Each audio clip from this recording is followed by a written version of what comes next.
ആ ഗർഭം അലസിപ്പോകുന്നു. ഇതിൽ ജിന്നിന് ശൈത്താനുകൾക്ക് വല്ല പങ്കുമുണ്ടോ എന്നാണ്. എന്താണ് അദ്ദേഹത്തിന്റെ മറുപടി? നഅം, അതേ പങ്കുണ്ട്. ഖദ് തുഅസ്സിറു ശയാത്തീൻ, പിശാചുക്കൾ അതിൽ സ്വാധീനിക്കുന്നുണ്ട്. തദ്രിബു ബത്നൽ മർഅ വതുസബ്ബിബു സുഖൂതൽ ജനീൻ, സ്ത്രീയുടെ വയറിന് പിശാച് അടിക്കുകയും അങ്ങനെ ആ കുഞ്ഞ് അബോർഷൻ സംഭവിക്കാൻ അത് കാരണമായി തീരുകയും ചെയ്യുന്നു. പ്രത്യേകിച്ചും ഇദാ ഖാഫത്തിൽ മർഅതു മിനശ് ശയാത്തീൻ ഫഇന്നഹും യദുറൂനഹാ, വല്ലാതെ പിശാചിനെ പേടിക്കുന്ന സ്ത്രീകളാണെങ്കിൽ പിശാച് അവരെ കളിപ്പിക്കുകയും അവരെ ഉപദ്രവിക്കുകയും ചെയ്യും. ഫഇന്നഹും യദ്രിബൂനഹാ വയുസ്ഖിതൂന ഹംലഹാ ഔ യഖ്തുലൂനഹു, അങ്ങനെ അവർ സ്ത്രീകളെ അടിക്കുകയും അല്ലെങ്കിൽ അവരുടെ വയറ്റിന് അടിക്കുകയും അങ്ങനെ ആ ക്യാരിയിങ്, ആ ഗർഭം അലസാൻ അത് കാരണമായി തീരുകയും ആ കുഞ്ഞിനെ കൊല്ലുകയും ചെയ്യുന്നു. ശംസുദ്ദീൻ പാലത്ത് പറയുകയാണെങ്കിൽ മുസ്ലിം സ്ത്രീകൾക്ക് ജിന്നെന്ന് കുട്ടികളും ജനിച്ചുവല്ലോ. അപ്പൊ അവിവാഹിതയായ പെണ്ണുങ്ങളൊക്കെ കഴിച്ചിലാട്ടെ ഗർഭിണിയായാലേ പിശാചെന്ന് ഇതാക്കിയാന്ന് പറഞ്ഞ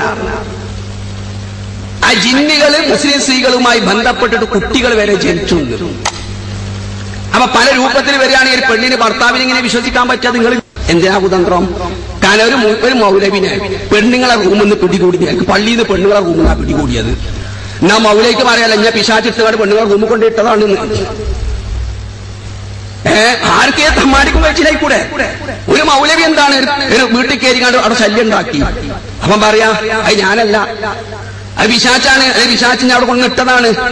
ഞാൻ കോളേജിൽ ഇരിക്കുകയായിരുന്നു, പിശാച്ചിനെ താങ്ങി പിടിച്ച ആളില്ലാത്ത സമയത്ത് ആ പെണ്ണിന്റെ വീട്ടിൽ കൊണ്ടിട്ട് ഒരു കത്തിത്ത് വെട്ടി വണ്ടി ഓടിയെന്ന് പറയാലോ. ജിന്നി അന്നത്തെ ചേലാകർമ്മം നടത്തി തരുമല്ലോ. പ്രസംഗിക്കളി പണ്ഡിതന്മാർ നോക്കൂ നിങ്ങൾ.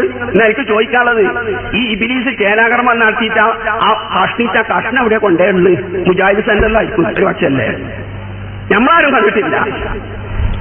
ചോരണ്ടാവോ വെച്ചുമ്പോൾ ജിന്ന് ചേലാകർമ്മം നടത്തിയാലും. പക്ഷേ ഇവര് ആദനബിന്റെ ചേലാകർമ്മ പാര നടത്തി കൊടുത്തിയാവല്ലേ ജിന്ന് എന്ന് പറഞ്ഞു തരുന്നു. അവിടെ വേറെ ആരുമില്ല നടത്താൻ. അപ്പൊ ജിന്നിന് ചേലാകർമ്മം വരെ നടത്താൻ ഈ കക്ഷം പഠിച്ചൊരാളെ കഴിവുണ്ടാവുക. അപ്പൊ അതുകൂടി പ്രസംഗിച്ചാൽ നമുക്ക് എളുപ്പമുണ്ടായി. ഖുർആൻ ഓതി നോക്കി, പക്ഷെ അതുകൊണ്ട് ഫലപ്രദമായിട്ട് ചികിത്സിക്കാൻ സാധിച്ചില്ല. അങ്ങനെ അദ്ദേഹം അവസാനം ഈ ബഹുമാനനായ യൂസുഫ് റഹ്മാൻ സാഹിബിന്റെ അടുത്ത് കൊണ്ടുവന്നു. അദ്ദേഹം ഓതിക്കഴിഞ്ഞപ്പോ കുട്ടി ജപ്പാൻ ജിന്നാണ് കുട്ടിയെ ബാധിച്ചിട്ട് മനസ്സിലായി. നിങ്ങൾക്ക് ചിലപ്പോൾ ചിരി വരും. അപ്പൊ ഇത് പരീക്ഷിക്കാൻ വേണ്ടി എന്ത് ചെയ്ത് നെറ്റിൽ നിന്നും ജപ്പാൻ ഭാഷയുള്ള ഖുർആൻ ട്രാൻസ്ലേഷൻ എടുത്ത് കുട്ടീനെ കൊണ്ട് വായിപ്പിച്ച് കുട്ടി അർത്ഥം പറഞ്ഞു. ഇന്ന് വരെ ആ കുട്ടി ജപ്പാൻ ഭാഷ പഠിച്ചിട്ടില്ല, ഒരു ലിപി പോലും കുട്ടി പഠിച്ചിട്ടില്ല. അപ്പോ ജിന്നുകളോട് തേടല് ശിർക്കല്ലാത്തതുമുണ്ട് എന്നെന്ത് ഫൈസൽ മുസ്ലിയാർ പറഞ്ഞിട്ടുണ്ട്. പിന്നീട് ഞാൻ ജാമിയ അൽ ഹിന്ദിലെ വിദ്യാർത്ഥിയായിരുന്നു. മിനിയൂട്ടിയിലെ ജാമിയ അൽ ഹിന്ദ് വിസ്ഡം ഇസ്ലാമിക് ഓർഗനൈസേഷന്റെ കീഴിൽ പ്രവർത്തിക്കുന്ന ജാമിയ അൽ ഹിന്ദിലെ വിദ്യാർത്ഥിയായിരുന്നു. അങ്ങനെ ജാമിയ അൽ ഹിന്ദിൽ പഠിക്കുന്ന സമയത്ത് അവിടെ സുന്നി ഒരു വിഭാഗത്തിൽ ഒരു കുട്ടി വന്ന് എന്നോട് ചോദിക്കുകയുണ്ടായി, എടാ എന്തുകൊണ്ടാണ് നിങ്ങൾ അല്ലാത്തവരെ വിളിക്കല് ഷിർക്കാണ് എന്ന് നമ്മൾ പറയുന്നുണ്ടല്ലോ, എന്തുകൊണ്ടാണ് അത് പറയുന്നത്? അതിനെന്തെങ്കിലും തെളിവോ എന്തെങ്കിലും ഉണ്ടോ? നമ്മുടെ ആദർശത്തേക്ക് വരുന്ന ഒരു രീതിയിൽ ചോദിച്ചതാണ്. ഞാൻ പറഞ്ഞു കൊടുത്തു അല്ലാത്തവരെ വിളിക്കുന്ന കാര്യമുണ്ട്, പള്ളികളിൽ നിന്ന് പല ജാറങ്ങളുണ്ട്, അങ്ങനെ ഒന്നും ചെയ്യരുത്. വന്നൽ മസാരി ഫലാത്തതും അല്ലാഹദ, ഒന്ന് ആരും വിളിച്ച് തേടരുത് എന്ന് വിശുദ്ധ ഖുർആൻ പറയുന്നുണ്ട്. പക്ഷേ അപ്പോഴേക്കും ഒരു വിസ്തത്തിലെ ഒരു പ്രവർത്തകൻ, അതെന്റെ കൂട്ടുകാരൻ തന്നെയാണ്, പേരും പറയാൻ ഉദ്ദേശിക്കുന്നില്ല, ഓൻ വന്നിട്ട് എന്നോട് പറയുന്നുണ്ട്, ഇല്ല അങ്ങനെ പറയാൻ പാടില്ല, അതായത് ജിന്നിനെ നമ്മളവിടെ മാറ്റി നിർത്തണം.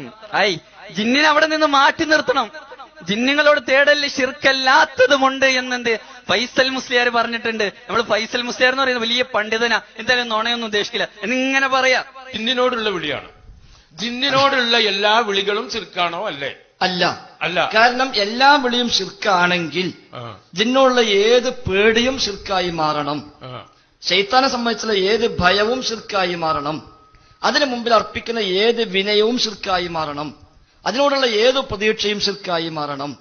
എന്നാൽ അത് ശിർക്കാണ് നമുക്ക് പ്രമാണത്തിന്റെ അടിസ്ഥാനത്തിൽ നമുക്ക് എന്തില്ല, വകുപ്പില്ല.